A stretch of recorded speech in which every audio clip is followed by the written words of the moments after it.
My name is Marguerite Young. I'm the elected East Bay MUD director for this area. It's called Ward 3. And in Contra Costa County, that includes Orinda, Moraga, and the parts of Panola and Richmond that hug the community of El Sobrante, which many of you are here from. And in Alameda County, I have Oakland and parts of Oakland and all of Piedmont as well. I think most of you know who East Bay MUD is. We're your water utility. We're a nonprofit public water agency. What you're looking at in the screensaver for many of us is a part of our watershed, 58,000 acres here in the East Bay, a lot of that in your backyard. And then up in the Sierra foothills around the McCollum River, where our watershed, where our water comes from. I like to say my ward hugs the watershed because it includes all of San Pablo Reservoir and Briones and a good bit of the watershed that feeds our Upper San Leandro Reservoir as well.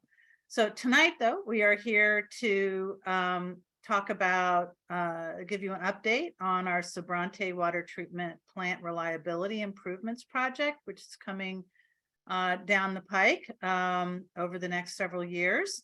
And we have our team with us tonight to provide an update on the revisions that we've made to incorporate suggestions from many of you and to address, hopefully address some of those concerns from the first and second community meetings that we've had. This project is one of numerous investments that we are making across our district in water infrastructure to improve the reliability of our system and also to address the challenges of climate change that we are experiencing now and expect to experience more of in the future. Before I turn things over to the project team, I want to emphasize how fortunate we are to have clean, safe water in our communities, something that so many Californians and folks around the country do not.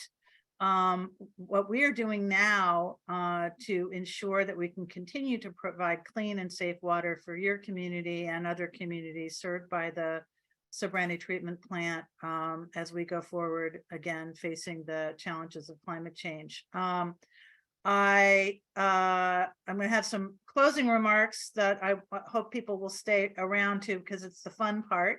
But I want to turn it over now to Stella Tan, who's the project manager for this project. Stella, take it away. Thank you, Director Young. Actually, Rolando, did you want to go through housekeeping stuff around the chat and et cetera, or how we're managing participation? Yes. Hello, everyone, and thank you for coming. My name is Rolando Gonzalez. I'm a community affairs representative for East Bay MUD. For the duration of the presentation, we have muted all mics. You are welcome to put your questions and comments in the chat. After the presentations, we'll turn it back on. At the end of the presentation, we will take turns answering your questions between, you can put your questions in the chat, or you can raise your hand to ask your questions, and we will alternate between them to give everybody an opportunity to ask their questions, whether if they want to speak or just put it in the chat. So right now is thank you very much, and you can take it away, Stella. Thank you. Thank you.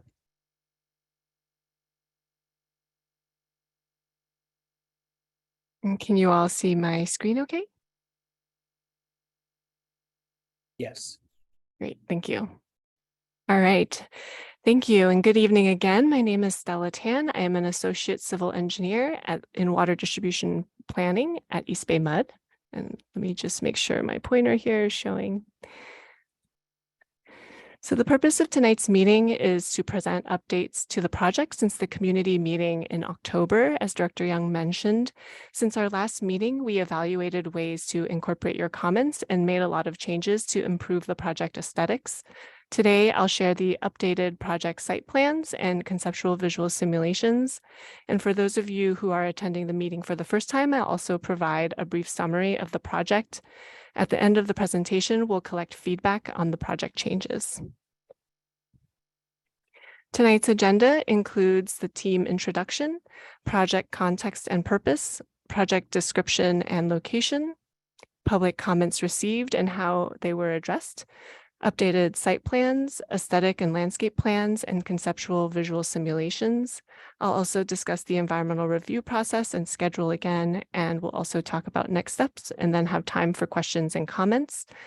As Rolando mentioned, the chat will be opened at the end of the meeting because we'd like to request you save your questions for the end of the presentation in case any of the information provided as a part of the presentation answers one of the questions you may have.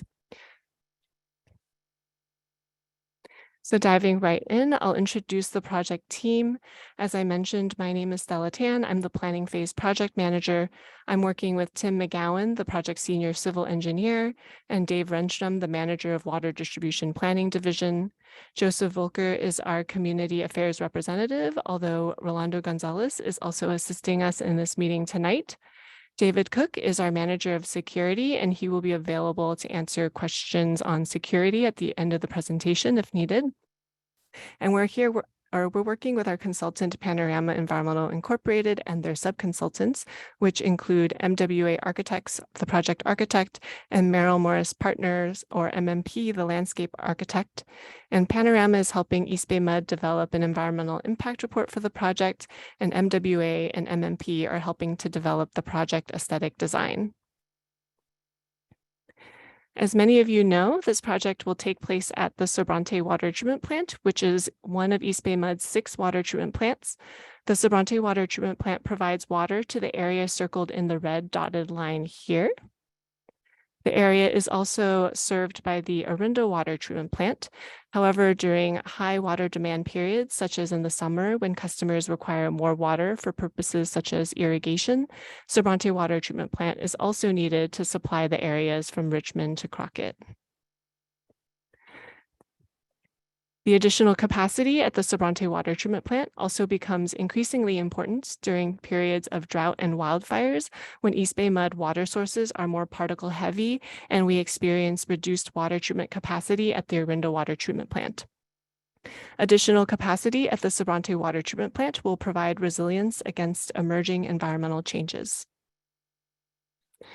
To provide some history, the Sobrante water treatment plant was constructed in the 1960s, meaning it is nearly 60 years old.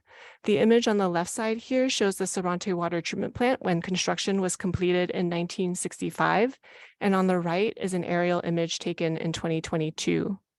Over time, the El Sobrante and Richmond area surrounding the water treatment plant has really changed in character, with many new homes emerging around the water treatment plant, along with a PG&E substation. Over the years, we've had to make improvements to this water treatment plant to maintain evolving water quality standards and to meet local demand. This project is a continuation of the Sobrante water treatment plant's legacy of providing reliable water supply to this area. So by replacing infrastructure and constructing new structures at the Sobrante water treatment plant, we will effectively be able to maintain our water treatment infrastructure and provide a high quality water supply to the community. With our most recent project updates, we've made significant revisions to maintain the neighborhood aesthetic, and we're looking forward to sharing an overview of the project revisions with you today. As a refresher for those who have attended past meetings and to provide an introduction to new meeting attendees, the purpose of the project is to replace aging infrastructure, to meet existing and future water demands, to maintain water quality and reduce disinfectant byproducts, to support drought operations, and to provide treatment capacity when we experience changing untreated water quality or when we have planned untreated water aqueduct outages. This project has 2 locations, which includes new structures at the Sobrante water treatment plant in phase 1 and 2, and the new pipeline in phase 2 as shown here. New structures will be constructed at the Sobrante water treatment plant, which is located east of Highway 80, north of San Pablo Dam Road, and northwest of the San Pablo Reservoir, which supplies this water treatment plant. The Central North Aqueduct Pipeline is shown here and is located in the communities of Richmond, of El Sobrante and Rollingwood, and the cities of Richmond and San Pablo. The pipeline is primarily located on San Pablo Dam Road, El Portal Drive, Rollingwood Drive, and Road 20 crossing San Pablo Avenue. The scope of the project includes constructing new structures to increase the reliable capacity of the Sobrante water treatment plant. In phase 1, in the near term, the water treatment plant capacity will be restored to 60 million gallons per day. In phase 2, in the long term, the water treatment plant capacity will be increased to 80 million gallons per day. And to provide some context, currently the water treatment plant has a reliable capacity of 45 million gallons per day. After phase 1 is completed, we will demolish existing aging structures. The demolition work happens after phase 1 structures are completed because the existing structures are needed until the new structures are constructed and operational. And in phase 2, we will convey the Central North Aqueduct pipeline. We will construct, to convey that phase 2 treatment capacity. So this is the site plan from our last community meeting. We shared this plan shown here. The improvements and new structures are overlaid on an aerial of the existing Sobrante water treatment plant in yellow for phase 1 and pink for phase 2. Facilities to be demolished after phase 1 are shown over here on the other side of Valley View Road. And after we shared the original plan at the public meeting in October, we received a lot of community comments, which we have worked to address where possible. We were asked if we could move facilities further away from Amend Road, if we could improve the aesthetic design along Amend Road, especially for the security fence, if we could match building architecture to the neighborhood buildings such as the fire station, install landscaping before construction begins, completely hide facilities from public view along Amend Road, add an additional viewpoint on Amend Road, and address noise, chemical hazards, and wildlife and biology impacts. We'll show changes to the project based on these community comments in our presentation today and address these requests. Regarding the location of the improvements, at the last meeting, we received a lot of questions about how we selected the location of the proposed facilities. This slide shows a map of the Sobrante water treatment plant and surrounding areas evaluated. We have mapped landslides on the areas on the west and south side of the Sobrante water treatment plant. We've confirmed with our geotechnical and design engineers that construction of large facilities in these areas are not feasible and pose high long-term hazard risks. On the west side here, there are several large diameter pipelines. One of them is 5 foot in diameter, as well as a high voltage utility. The pipelines and high voltage utility could not be relocated within the time period that the Sobrante water treatment plant could be taken out of service. And on the other side of Valley View Road here, we've been asked why we can't use the space for facilities that are planned for demolition. These areas are too small to fit all of the improved treatment structures. And in addition, as I mentioned earlier, we need to keep these existing facilities in service or operational until the new improvements are constructed. So we would not have enough time to replace the existing structures before we need to operate the water treatment plant in the summer and the shoulder seasons. And because we've identified the areas in red to be infeasible, we've placed new facilities in the areas shown here in yellow. The revised facility plan is shown here with original structure locations shown in blue. We've shifted the proposed chemical building from its original location to a new location shown here and relocated the maintenance building near the existing water treatment plant structures from its original location. We've also consolidated the facilities in the northern property to the extent feasible so that we still have space for new pipelines and large vehicle truck turns. And with these changes, we were able to increase the distance between Amend Road and the proposed structures by another 60 feet. This slide shows the proposed new pipelines in blue relative to the new facilities. Many new pipelines are needed for the new improvements. Some of them are as large as 7.5 feet in diameter.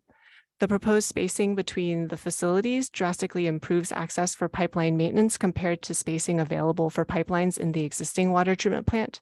As I mentioned, large vehicle truck turns were also considered in the spacing of the structures. And next, Trevor Gottfredson with MWA, our project architect, will share the revised aesthetic and landscape design. So let me just mute myself. Great. Thank you, Stella.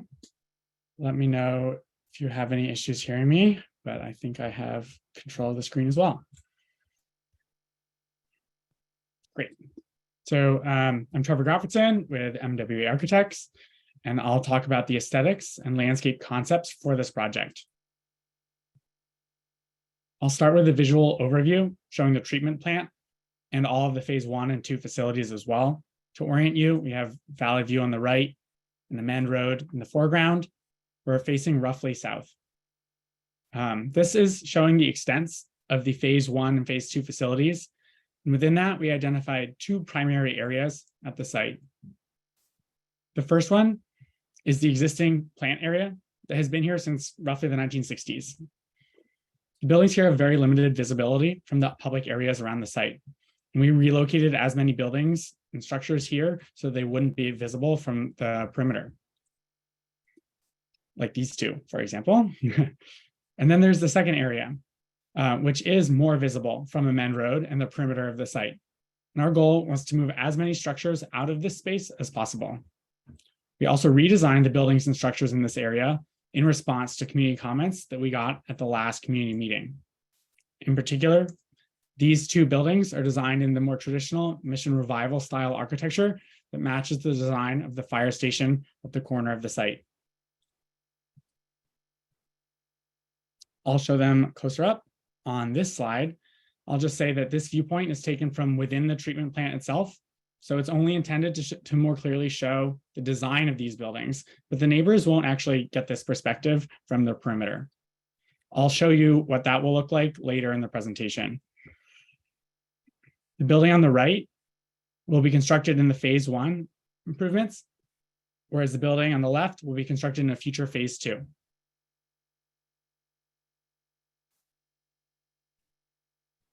They both feature a symmetrical shape with a gable roof and overhangs.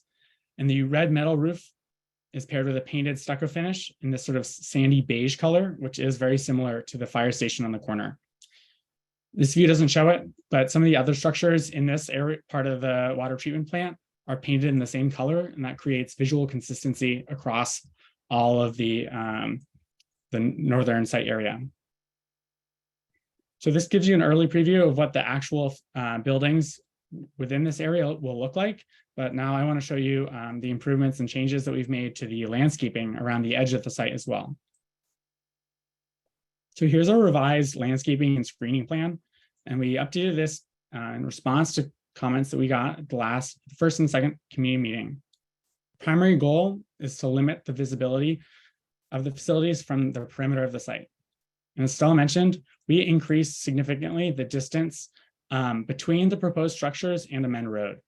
We also added a landscaped berm along the perimeter and adjusted the spacing and quantity of trees and shrubs in this area.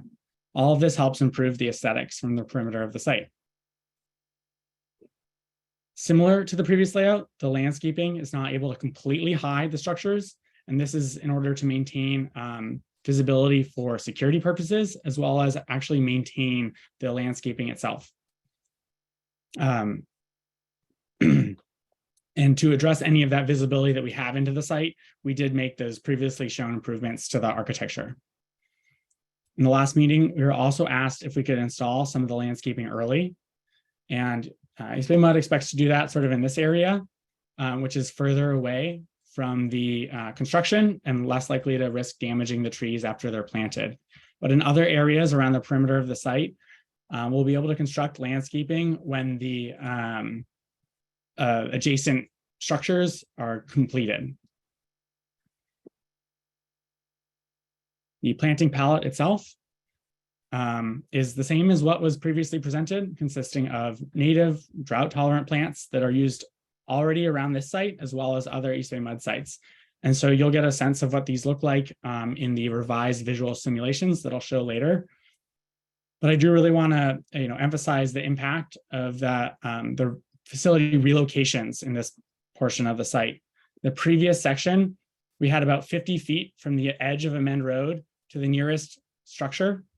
But in the proposed section, we've about doubled that to about 110 feet from the edge along Mend Road to the edge of the nearest structure. This space provides for a really robust layered landscaping that feels much more natural and reinforces the suburban neighborhood context. We also added a berm here that slopes up to hide the closest structures to Amend Road itself. And we were able to reduce the fence height as well. This was facilitated by the East Bay MUD security team, who provided some flexibility in the appearance based on the comments that we received at the last community meeting. The previous 8-foot tall coated metal wire fence, we substituted for a 4-foot tall wrought iron looking fence, which is basically the same fence used at the fire station on the corner, as well as the De Anza High School, which is just up the road. Now let's move on to the key site views as well. To orient you to this view, it's facing roughly north with Amend Road across the top and Valley View on the left. We conducted a full site walk around to identify where the new facilities would be most visible. The hillside on the right basically means that primary views are oriented well above the proposed improvements, whereas Valley View Road on the left is set actually lower than the treatment plant. So you're not getting visibility of the facilities from these views, but the first point in which you're able to see some of the improvements is at the entry road here. And then moving 30 steps or so down the street to the intersection with Heavenly Ridge Lane. We chose this location at the intersection after walking up and down Heavenly Ridge Lane. And the incline of the road means that the view of the treatment plant is consistent along the length of Heavenly Ridge. You're not actually getting a better vantage point the further up you go. Choosing the location at the intersection gives you the clearest view of the facilities without having to squint or zoom in on the page to see what those changes are.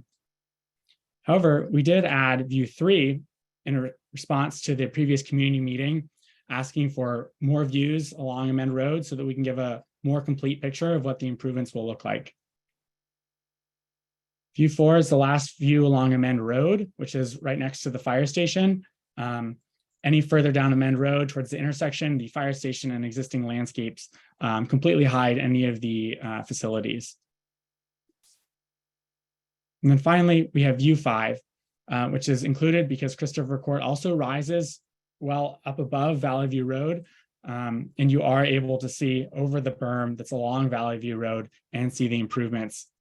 Any further down Christopher Court, closer to Valley View, you're not able to see the improvements due to that existing berm that's along Valley View. So here are all 5 of the views, and I'll go through them again one by one as we show the visual simulations, showing the proposed facilities and the existing conditions at year 0 when construction is complete, year 5, and then finally year 10 when phase 2 facilities will be shown as well. We also included some additional views here that we did not include because the improvements won't be visible or they'll be better shown in other views. For example, with Heavenly Ridge Lane, this shows you what the view is from further up the street, and you're not actually getting a clear picture of the proposed facilities. And that's partially because of the existing trees as well. So with that, let's move into the revised visual simulations. Here is the view from Entry Road. This is the existing conditions.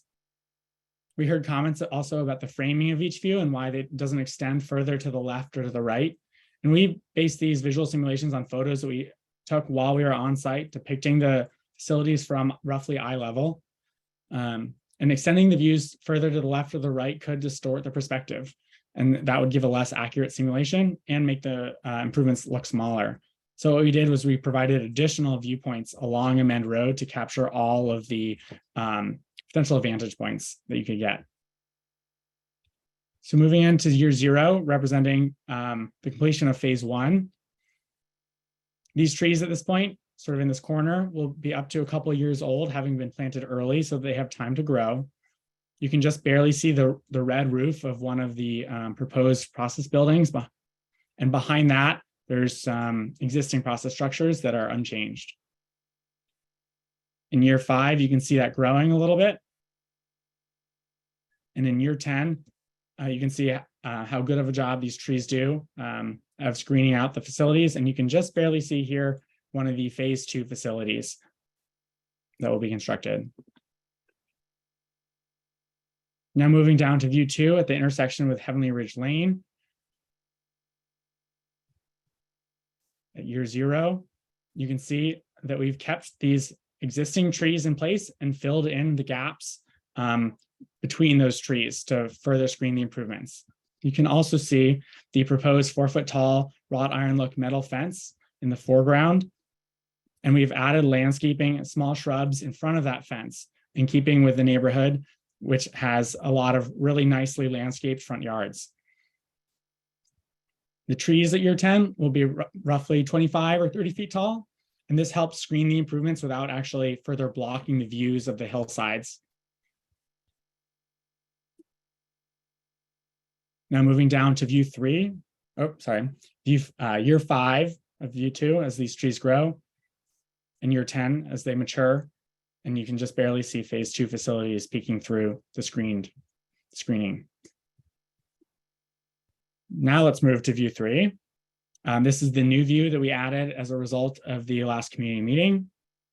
I think at year 0 of this view, when facilities are constructed, it really best shows the benefits of the site reconfiguration, because any of the structures that are visible are actually really far away from the road, basically a football field in length. The structures in the foreground are basically completely hidden by that berm and some of the shrubs as well. Year 5 and year 10 emphasize how suburban the views along Amend Road will remain, really well landscaped.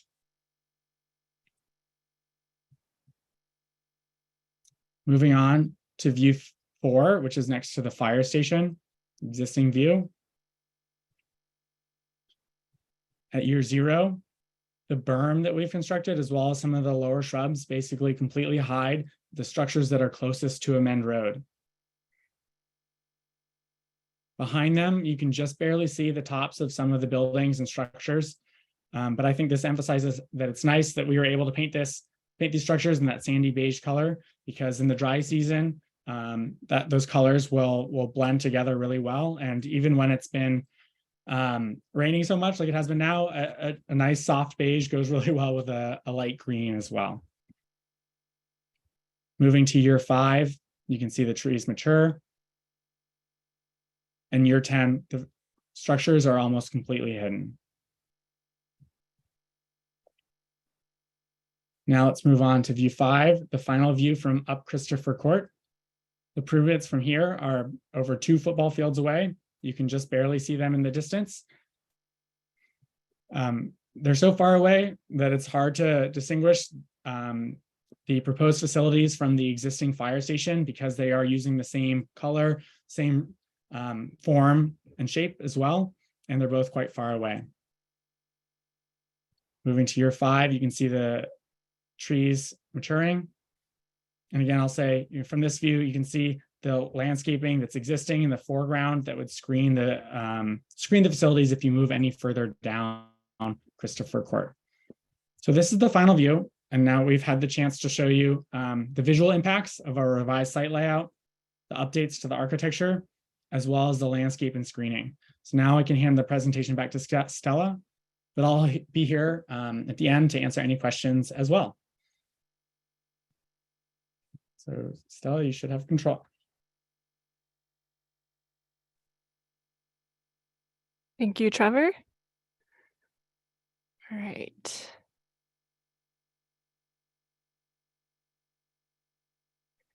Next, I'll talk about the environmental review process and schedule. As you may already know, EBMUD is preparing an environmental impact report for this project. For those who are not familiar with an environmental impact report, or EIR, an EIR is required under the California Environmental Quality Act. All state and local government agencies are required to complete an EIR if there is potential that their project may have significant impacts.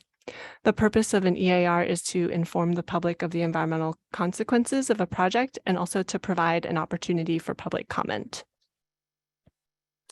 The CEQA environmental review schedule for the project is shown here. We began by preparing site and landscape conceptual plans. We issued a notice of preparation of an environmental impact report in March of last year via postcards, email, and social media channels, and we received comments from agencies and community members. In March, we also held the public scoping meeting. As a follow-up, we were asked to speak at a community meeting in October, and this is all last year. And today we're following up with this community meeting to share with you the project revisions based on community concerns. The next steps for the EIR include completing the environmental analysis and publishing a draft EIR. In the draft EIR, we identify impacts and how to mitigate those impacts. The draft EIR is currently planned for completion in summer of 2024. And in that same timeframe, we will follow up with a public meeting to present findings and receive feedback on the draft EIR. So you'll have an additional opportunity to comment as the project progresses. The final EIR is anticipated for completion in summer of 2025. For the final EIR, we will address public comments in the draft EIR. And then in summer to fall of 2025, we will seek EBMUD Board of Director approvals. The environmental factors listed here will be reviewed as a part of the EIR process. In prior community comments, we were asked to address noise, chemical hazards, and wildlife and biology at the site.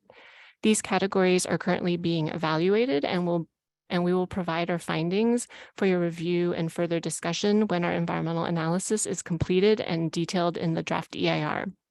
We'll also present our findings at a community meeting when the draft EIR is complete.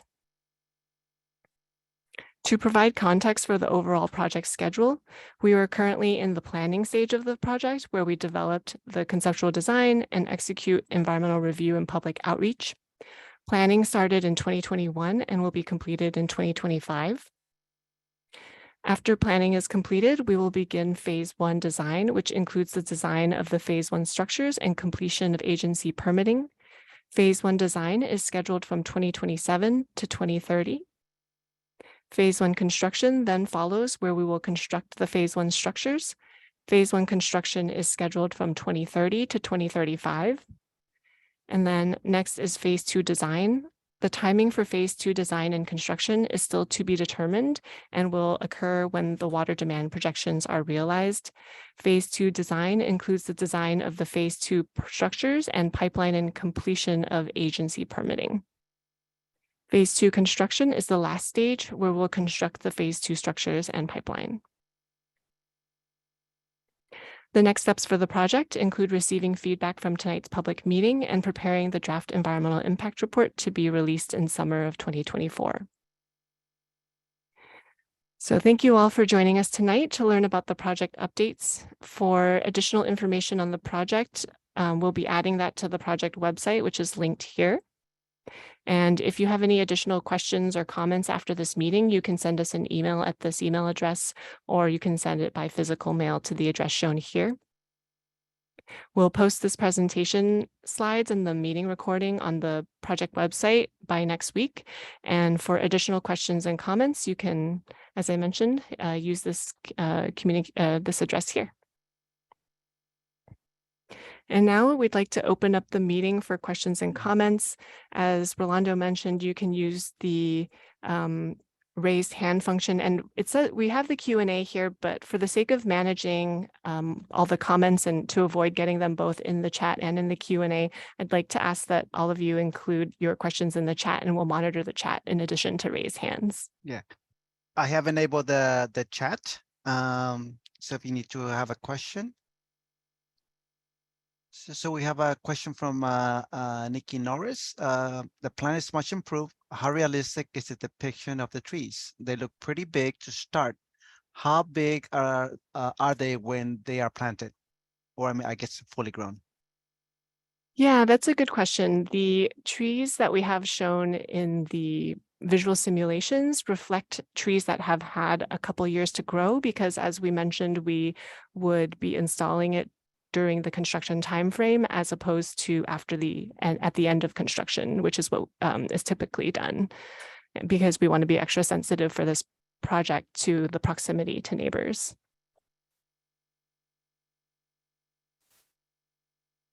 All right, does anybody have any questions? You can raise your hand or put it in the chat.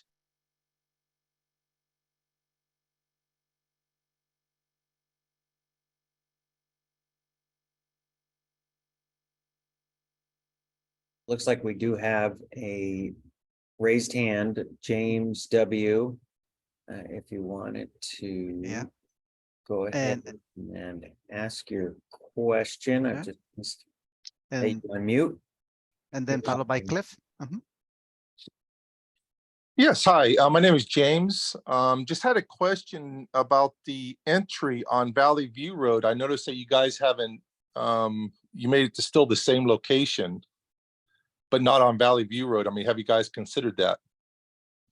Yeah, we had considered it, but we decided Valley View Road is a very high-speed traffic area and has a lot of curves, and we've observed a lot of accidents in this area.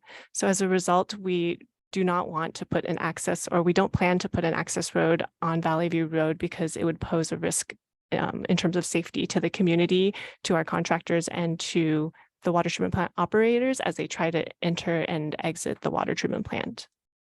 Okay, I just had two more questions. Also too was sidewalks on Amand Road. Have you guys considered that? You know, at least going up to Heavenly Ridge. You know, so that way you could have a crosswalk right there. Right. So new sidewalks are the responsibility of the local jurisdiction.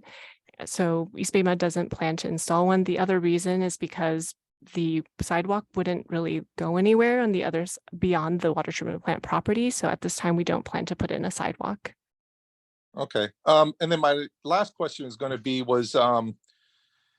who are you guys getting this permits through?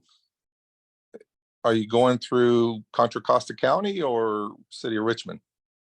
Right. So as under California Government Code, any facilities that for projects as a public utility, for any projects that are involving the generation, the treatment, storage, transmission of water, we're not required to go through the permitting process for the county and the city.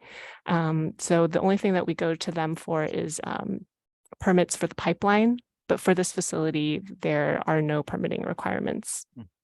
Okay, because this is going to be my last statement here I'm going to make. Because according to the City of Richmond, I have the parcel number, but this parcel was supposed to be open space. And two other landholders that own that property prior to you guys were never able to build. You know, they were only able to maybe put like a soccer field or something like that. But I'm kind of surprised how you guys are able to come in and do all this. Because according to City of Richmond, that parcel number has never even been questioned yet about expanding to what you guys are doing. So that's kind of a question I'm asking about that. So Yeah. Thank you. Yeah, thank you for your question, James. It's essentially under that California Government Code. East Bay MUD as a local agency and utility district is not subject to building and land use zoning ordinances for the projects of the type that I mentioned for water. So generally, East Bay MUD's practice is to work with the local jurisdictions and the neighboring communities during the project planning, and as well as considering the local environmental protection policies for guidance. But in this case, the property is just needed for water treatment to serve future water demands.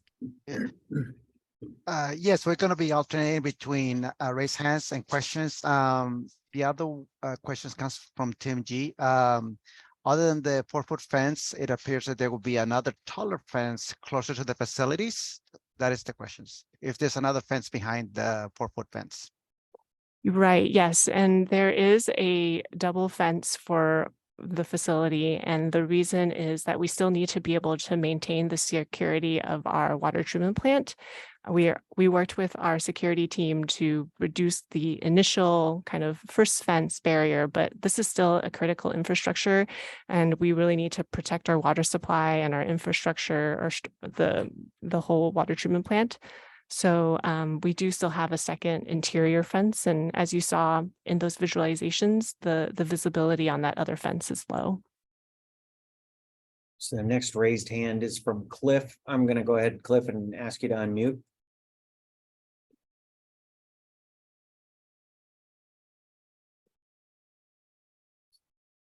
Cliff, if you can unmute yourself and ask your question. Right. Okay. Thank you. Can you hear me? Yeah. Yes. Good. I did leave a message on the Q&A before you said that you wanted to do it this way. So if you find it there, hopefully we will have taken care of it. I have some minor experience installing native plants in the area hereabouts and the soil that's available to us to work with, which is rubbish. So my question for you is, the landscaping design seems to be very good if it's actually achieved. You showed us three views of each view, so to speak, at year 0, year 5, and year 10. My question is whether there is budget included with the project to pay for landscaping maintenance to ensure that when we get to year 10, it's going to look like what you show on the renderings. Yeah, so the typical contract with someone who would put in all the landscaping would have a sort of like clause that if any trees don't survive within a certain time frame, they would have to replace it. In addition, EBMUD's policy with plants is to use plants that after becoming established do not require additional irrigation. So as a part of when we first plant the plants, we apply irrigation, and after they get established, then they do not. But trees would be monitored on a regular, we would be monitoring them during that establishment period. And if for any reason any of the trees die, then we would replace them if they contribute to the screening of the facility. Well, can I just add, Cliff?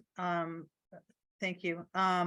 We do have a full landscaping crew that addresses the landscaping in all of our facilities on a full-time basis. So that is something that we do take actually very seriously and make sure we have the budget to deal with the landscaping in all of our facilities. And I would ask, I know that this is a very important issue to all of you, but I would please ask that you refrain from using language that is not meant for, that you wouldn't use in front of your children, please. Thank you. Did one of us make that mistake? Yeah, somebody swore in the chat. I haven't heard it on voice, but your chat is your voice in this meeting, and I'd appreciate it if people would be civil and polite. Thank you. Yeah. Okay, could I just wind up then? My concern is that there is a bulletproof effort to provide views that look like the views that are being presented today. And the only way I can see that being achieved is if the money is set aside to do that, because this is not a small project from a landscaping standpoint. Right. And the other concern, I'll repeat, is that the quality of the soil that we have in our area, it really is terrible. So, I planted trees in holes 3 feet square and 3 feet deep, filled it up with water, and it sat there and evaporated eventually. It did not sink into the ground, and I'm not joking. yeah, thank you for your comment, Cliff. And we'll note your comments. And if it helps provide any sort of assurance, when we identified the landscaping palette, we did talk with our grounds maintenance team, and they did provide input about which plants they thought would survive the best at the Sobrante area based on their experience at the site. Okay. The next question is actually, before I proceed to the next question, there's a clarification for Mr. Ray Corey. He said he didn't hear the answer to make his question, which is how big will the trees be when they are first planted? You know, I don't know off the top of my head exactly the gallons of the trees. I don't know if Trevor can speak to that at all. Yeah, they'll be about 10 feet tall when planted and 25 to 30 feet tall when fully grown. Hmm. That's probably an average. Okay. There's a next question. It's for the berm height and basing. Are they sunken or did they rise? Sorry, can you repeat that one more time, Rolando? It's just a kind of a comment. So it's berm height and basing sunken or rise? Yeah, the dimensions of the berm. Yeah, I believe what they're asking is Okay. whether, you know, what is the height of the berm? And if the basin is sunken or if it's or does it have a height to it? Oh, the EQ basins. Yeah, the berm Yeah. height and the basin. Yeah. Yeah, so the equalization basins are partially buried. They stick out of the ground. I think it varies for the sake of visibility. We've adjusted the height of those walls, and it varies, I think, between 4 and 5 feet. And the height of that berm is, I think it was about equivalent. Trevor, you can confirm. Yeah, I think at its tallest point, it's about 10 to 15 feet tall, the berm. And then it reduces along the height of that closest structure, so that it's always screening the height of that basin above grade. Yeah. Okay. Rolando, Yeah. it's Vani who asked to be unmuted so she or he can clarify their answer, their question. Okay. Okay. Bonnie. Yes. How you doing? John Vanny. On the basins, are they sunken, semi-sunken? And then my question was, you know, of course, you're going to have excavation. Can that material be used to raise the berm around the facility as opposed to a slope type that you have right now to kind of have a physical berm, kind of hide things a little bit more, and that would probably decrease your spoils haul offs from the site there. I have a couple other questions too, but let's start with that one. Yeah, so the facility is partially buried. The reason that we have the wall that extends above ground is for fall protection purposes. So that the way that it's designed is intended to do that. Okay, and then which is great. Regarding the berm height and kind of having a like a bumper instead of a slope up, kind of build it up a little bit higher, and then you don't see the facilities as much. Yeah, I guess the way that I'm thinking about how the way you're describing it makes me think of kind of like a wall approach that we had previously provided. And at the prior community meeting, we had a lot of requests to put in a berm that was more sloping, and that's the way that we've done it that way. And I think that the effect of the berm, it still provides that, you know, screening against the hiding most of the facilities, and so I think that the effect is essentially the same. You know, it'd be like a slight hill going up and then back down, where it comes back down to where your facilities is, as a speed bump, let's say. You know, what a speed bump would look like. Oh, I see what you're saying. Yeah, so the challenge with that is if you were to kind of round it out on both sides, we lose a lot of distance. The way that we were able to consolidate the facilities and also give a large separation between the facilities and Amend Road was to do this kind of one-sided berm. And then on your site plan, you show some buildings that look like solids haul outs. The type of truck that I seen, and then chemical unloading. Where's that on your map and your site plan? And with the new facilities, what increases are there going to be in what you're doing right now with deliveries and stuff? Let me see here. So just to make sure that you were just asking to see this. I just shared my screen here. Okay.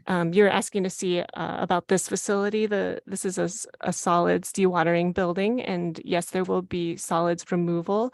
And in terms of how much increase in trucks there would be, that would be evaluated as a part of the draft EIR and environmental analysis. So once that environmental analysis is completed, we can provide more details on that. Okay, and then your chemical unloading facility. Yeah, the chemical building is located here. Okay, and that's would you just use chloramine and some other chemicals, if I recall?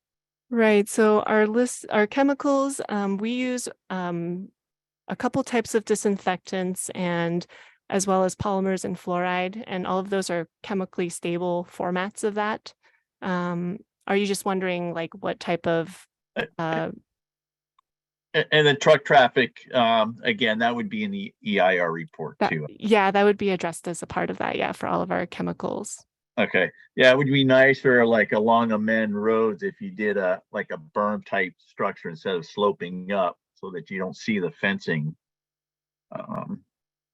Yeah, we are limited in the amount of space that we have in order to increase the distance between the structure and the amend road. So the way that we've had it designed was kind of optimizing, like balancing increasing this distance as well as still being able to screen the structure. So we had considered that approach that you mentioned. Yeah, because you can still see the facility filtered through the planned trees that are there. Mm-hmm. Yeah, and that's intentional. We want to maintain the security visibility, but I think that the way that the landscaping is designed is providing very nice screening once the trees are established. Because I'm sure you're going to have perimeter cameras around the facilities. Where I used to work at, they had that as well as in the interior of the facilities. So yeah, you know that the see-through stuff you can report on your end if you see anything vagrants hanging out on the other side of the berm. You know, that's why, you know, having the berm there would be nice, a higher berm where it kind of goes up and drops back down. Okay, thank you for your comment, Ben. All right, well, thank you. Appreciate it. All right. We do have another hand raised, Dominic Beard. I'm going to go ahead and ask you to unmute. You wanted to unmute and ask your question. Dominic Beard here speaking. Thank you for taking my questions. I've got 3 points, and I'll try and be brief. The first one is, I would say the biggest one that I can think up is line of sight evaluation. Thank you guys for adding additional lines of sight. Just wondering about the lines of sight that have been already prepared. They seem like they're oriented specifically around pedestrian height in thoroughfare locations, whereas I think it might also be worth considering the fact that there are lines of sight from vehicles traffic, as well as 2-story or higher dwellings in the area. Might be giving a higher line of sight than the ones that were presented here. So just sort of wondering about just what we can get out of the techniques for preparing visualizations for these lines of sight. So that was point number one. Point number two was just to sort of pick at, there are these engineered lines of sight into the facility that are not screened by landscaping, with these pieces of infrastructure that are closer to Amend Road than the existing water treatment plant. What is really the answer for that visibility, given that the existing infrastructure is so far away from the street? I'm not sure I fully follow or buy that line of argument about the intentional unscreened infrastructure visibility.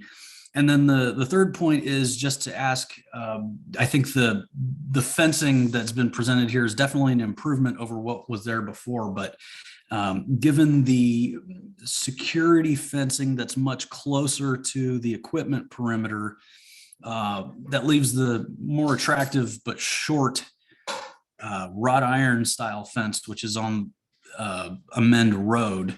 What is really the intent with that fence there?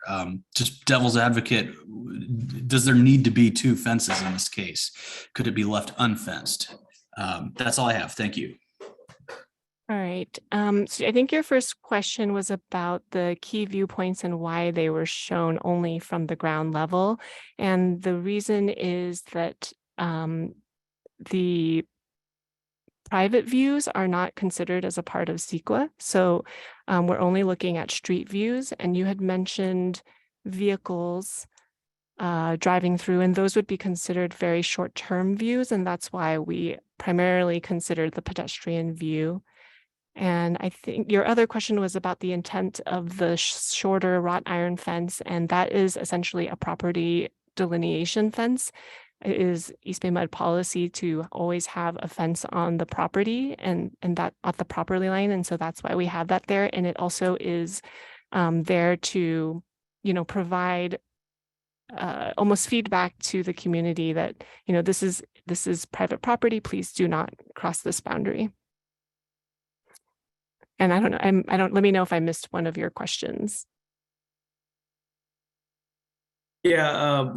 Point number 2 was, I'm going to give you guys a little bit of a hard time here, given how far away from the Amend Road context the existing infrastructure is.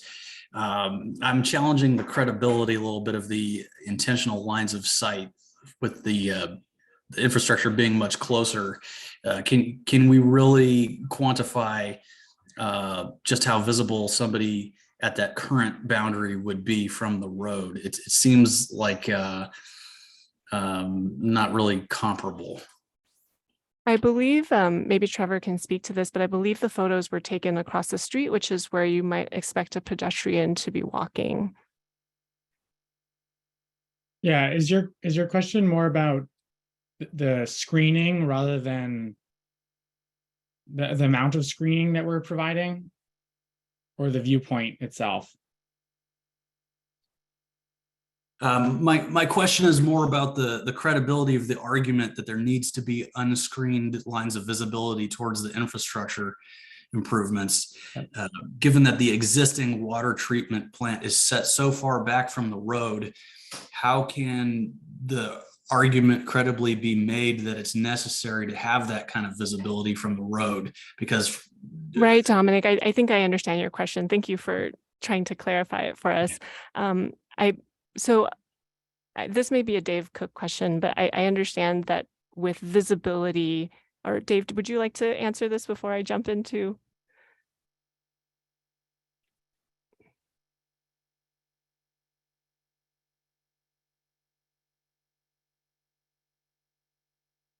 I think someone needs to unmute him. Yeah, look, I just requested that he unmute. There we go. Thank you. there you go. So part of the security of the facility is being able to determine when someone is in the perimeter that is an exclusion zone. That's somewhere where we're supposed to be able to determine that someone is encroached upon the area where they shouldn't be. But if you put too much planting in an area, and while it's good to have a balance so that we provide good sightlines for the community, it's also important that we're able to determine if somebody's in an area that would pose a problem for us. I hope that answers the question. Yeah, it answers the question, but essentially what I'm arguing here is I don't think you guys have established that that's actually been achieved with the current facility. And if it can be quantified that the current facility is sufficiently far away from the road that that's not a credible thing, then perhaps this is the sort of thing that could be factored in under some sort of like a variance or an exception.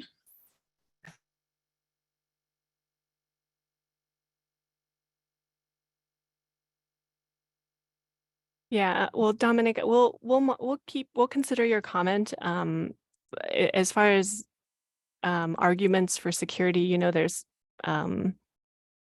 essentially the security is based on the criticality of the facility rather than kind of considerations of kind of distances, but we appreciate your comment.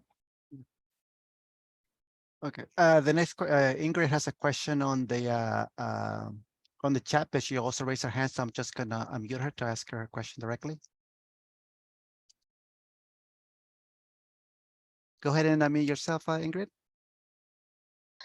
Okay, thank you so much. First of all, I want to say that I have to echo Dominic's questions about the current level of security versus the proposed future levels of security. We are maybe one of the most impacted homes, as that we are on the corner of Amend and Heavenly. As a tri-level home, we look over the field, the current open field, on multiple levels. We watch people training their horses, fathers teaching their sons how to ride their little 80cc's, people training bomb sniffing dogs, and all kinds of stuff going on all day long throughout that field at all levels of depth to the current facility. So I have to say that I agree with Dominic. There's been no precedents established for a depth of security. However, my question revolves around, and perhaps this is too early to ask this, is that having lived through multiple levels of improvements already, we know that the construction has a huge disruptive impact. It's massive 18-wheelers parked in front of our house. It's trucks coming in at 5:30, 6 a.m. in the morning with their beep, beep, beep and their backup signals. It's the dust, it's the noise, it's the light, it's weekend construction. Is there any current plans in place deal with that and to mitigate that for the most deeply impacted residents in the area? Thank you for your question, Ingrid. And those are all factors that would be considered as a part of the environmental analysis. So once we've completed the analysis and the draft EIR, we'll come back to the community with our findings and we can have a more detailed conversation about that. But we appreciate your comment and recognizing your concern. Thank you. Okay. We have another question on the chat from Chris Conrad. What will happen to the La Honda, the Avila properties after the old facilities are removed? Some of those structures are pretty new from the past few years. So what will happen to those properties on La Honda and the Avila? Yeah, at those locations, we do have at one of the more northern property, we do have a pumping plant at that location. So the facilities that are being demolished do not include those facilities.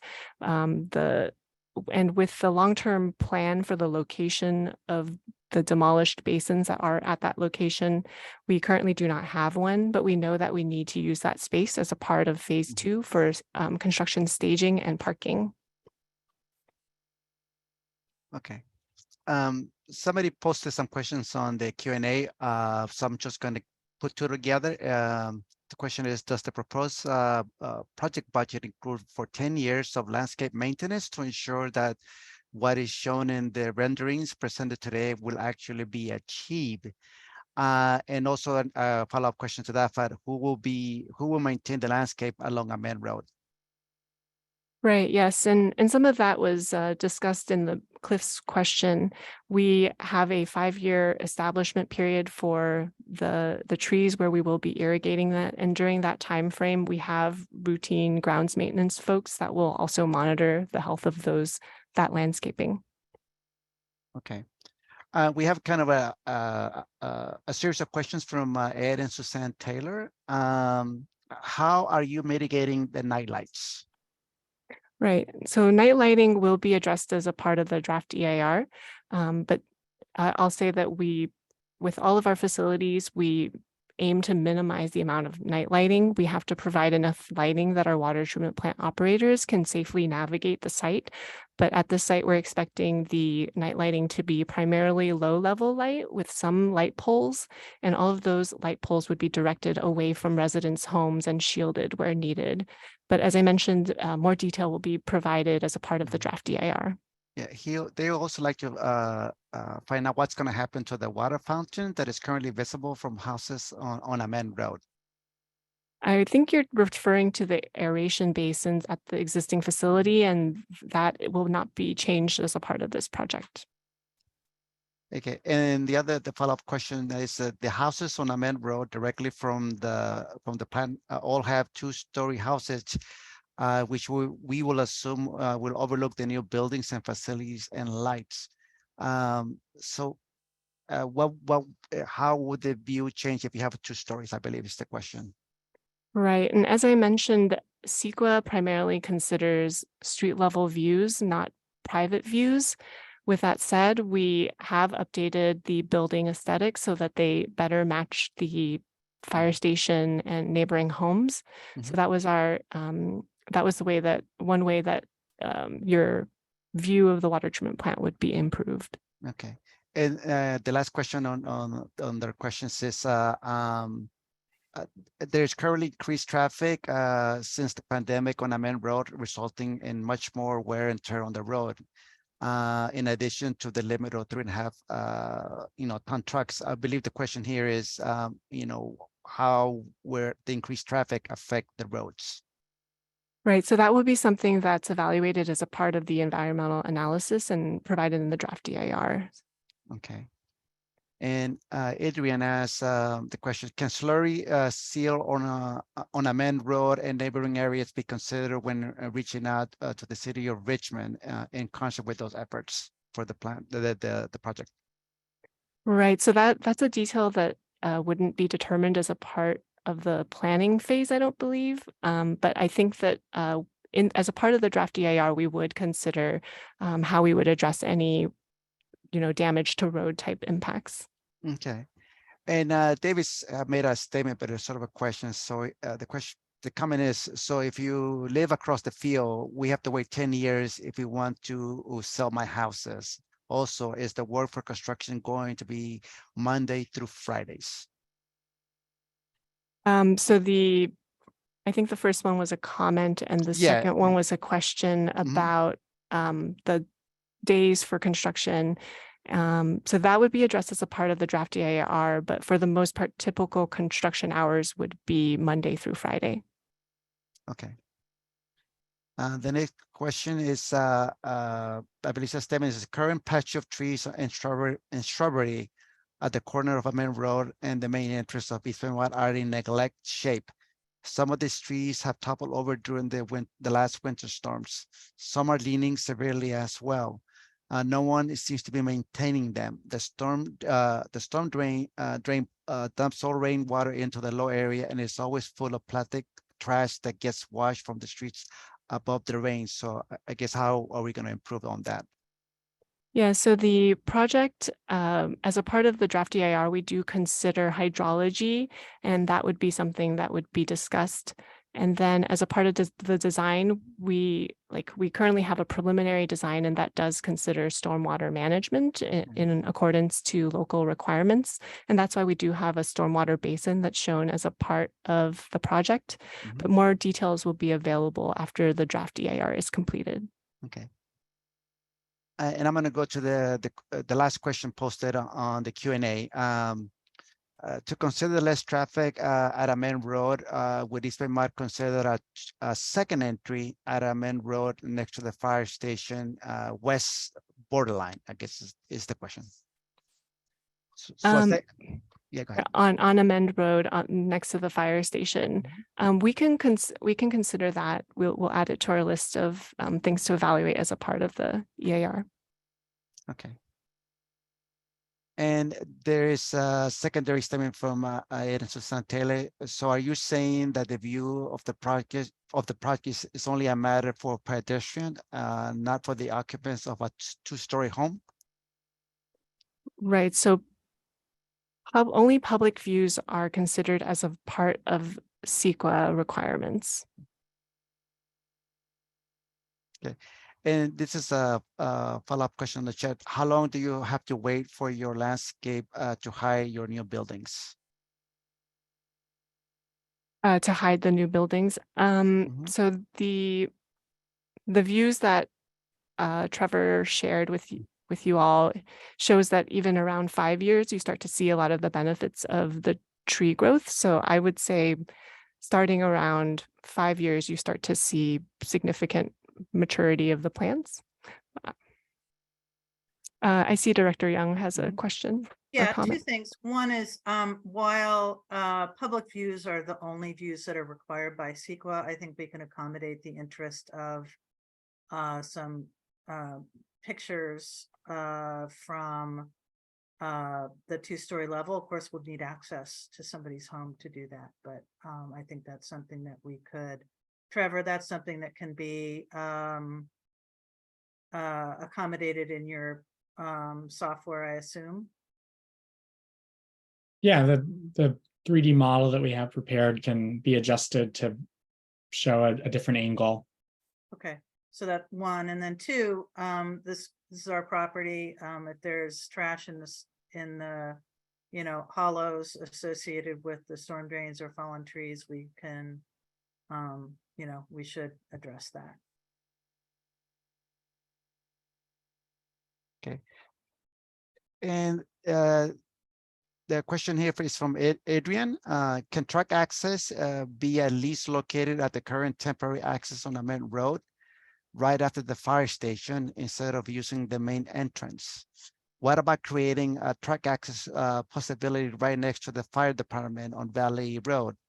Currently, there is a sign on a main road right after the fire department prohibiting commercial vehicles over 3.5 tons. Will this be ignored by East Bay MUD? Right. And I think it might have been asked before, but yeah, I just want to make sure I get to everybody. Sure, yeah. So regarding the commercial vehicle truck limit as a public utility, we are exempt from that weight limit. And you asked a question about Valley View Road access, and I mentioned before that we do not plan to place an access road there because of the concern about safety for entering and exit. And then regarding the use of only the road next to the fire station, for the sake of logistics of construction, I don't think that that's feasible because we'll eventually have structures in that location, but we will evaluate the option of using it as a part of during the construction process before all those structures are there. Okay. And this is a question is, have you considered using drones to get more views? So as a part of the CEQA process, we typically wouldn't use a drone to evaluate the view. But we can consider if there's a need for that for this particular purpose. Mm-hmm. And there's one more that just came in. Says for the future phase 2 pipeline construction, for the construction start, will the San Paulo Dam Road stay open during construction? So that will be evaluated as a part of the EIR. It depends usually on where the location of the pipeline needs to go, because there's a lot of other utilities in that road. So we'll have more information about where road closures will happen as a part of the draft EIR. All right, and that was the last question on the chat. And we answer everything on the Q&A as well.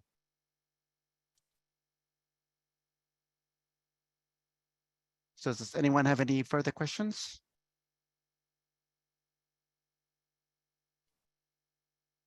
So I think we can make our closing statements, Director Young. Oh, you. So I want to thank all of you for coming. And I hope that at least we've made some progress in addressing the concerns that folks have had.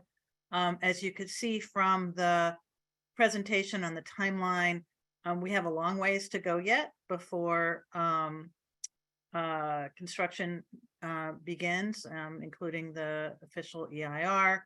I want to stress again that phase 2 is not a foregone conclusion.